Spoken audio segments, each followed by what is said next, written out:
Chicken कलिजा karate तो आपण मैंने समस्ते बन की घरे खाऊे तेबे मु केमती बनाए चलतु आपण मान सहित सेयार करी रेसिपीटी आपण पूरा यूनिक बनवा बहुत सहज आ खावाई एत स्वादिष्ट रही आपण जदि थरे चाखिबे बार बार बनइबे।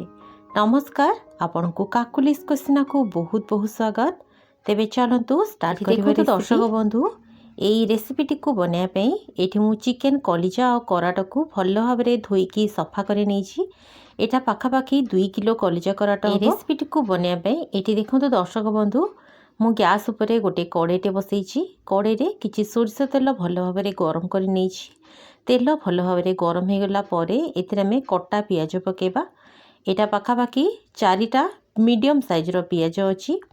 पियाज को मुझे एमती रफली काटिकी नहीं जाइए। तो देखो गैस फ्लेम को आमे हाई रे रखिबा आ पियाज को लाइट गोल्डन कलर हेबा पर्यंत भाजी नबा। पियाज लाइट गोल्डन कलर हो गला परे एथिरे आमे धोईकी रखिथिबा कलिजा और कराटा को दे दबा। ता सहित एथिरे स्वाद अनुसार लुण आ अध चमच हळदी पाउडर दे दबा। तो देखंतु एबे आमे गैस फ्लेम को पूरा हाई रे रखिबा आ ए सब को प्रथमे भल भाव में मिक्स कर दबा। तेबे दर्शक बंधु आपण मैंने ये भिडियोटी को क्यों जगह देखुंट निश्चय मत कमेंट जनइबे जहाँफल मु आपन को धन्यवाद दे पारिबी। याको आमे पाखापाखि 5 मिनिट पई हाई फ्लेम रे घोड़े दबा। तो देखंतु पाखापाखि 5 मिनिट पर मु कभर खोलिली। एठी आपण देखि पाउथबे कलिजा कराटरू बहुत गुड़िए पानी बाहारिबा स्टार्ट हो गलानी। जेहेतु एथुर आइंस पानी बाहरिबो तो आमे गैस फ्लेम को मीडियम रे करिकी याकू छाड़ी दबा। आ चलंतु नेक्स्ट प्रिपरेशन करबा। एठी देखंतु मु गोटे ब्लेंडिंग जार टे नीची। ब्लेंडिंग जार रे पाखापाखि गोटे बिड़ा फ्रेश धनिया पत्र नहीं। ता सहित 8 ରୁ 10टा कंचा लंका नहीं। रागर परिमाण को आपण आपणकर अनुसार कम किंबा बेसी करि परिबे।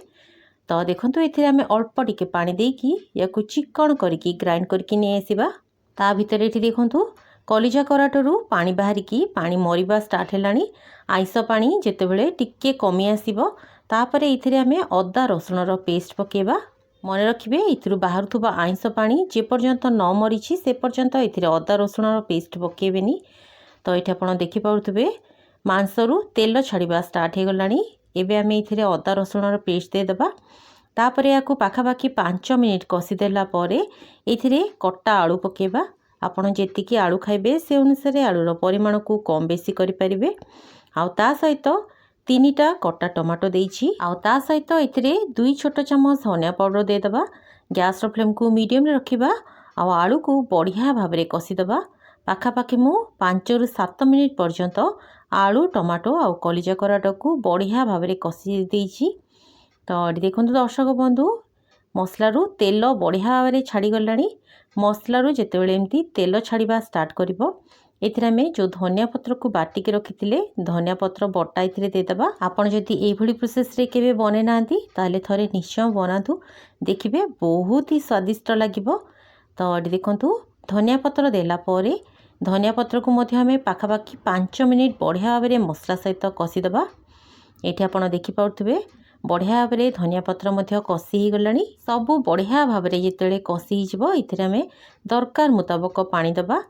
तो देखंतु जेहेतु कराटा सिझापी टिके समय लगी थाए तो एथिरे आमे देखिकी पानी दबा जेमिति कलिजा कराटा एथिरे बढ़िया भाव में बुड़ीकी रहउतबो ग्रेवी रे।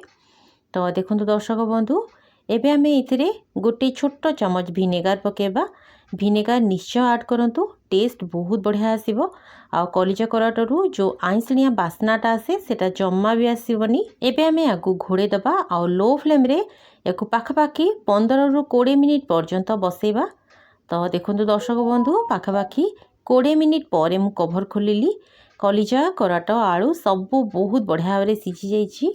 तो एबे आमे फाइनाली एथिरे बढ़िया फ्लेवर आनिया पई किछि कटा कंचा लंका आ 2 चम्मच चिकेन मसला पाउडर पकेबा। तरकारी रु बहुत ही बढ़िया फ्लेवर आसुछि। आ यार कंसिस्टेंसी को आपण एतिकी रखिथिबे कारण एटा ठंडा हैला परे आ टिके बहलिया हिजबो। रुटी परोटा भात सबुथिरे आपण याकू खाई परिबे, बहुत बढ़िया लागिबो। तेबे रहिली पुणी देखाबा। धन्यवाद।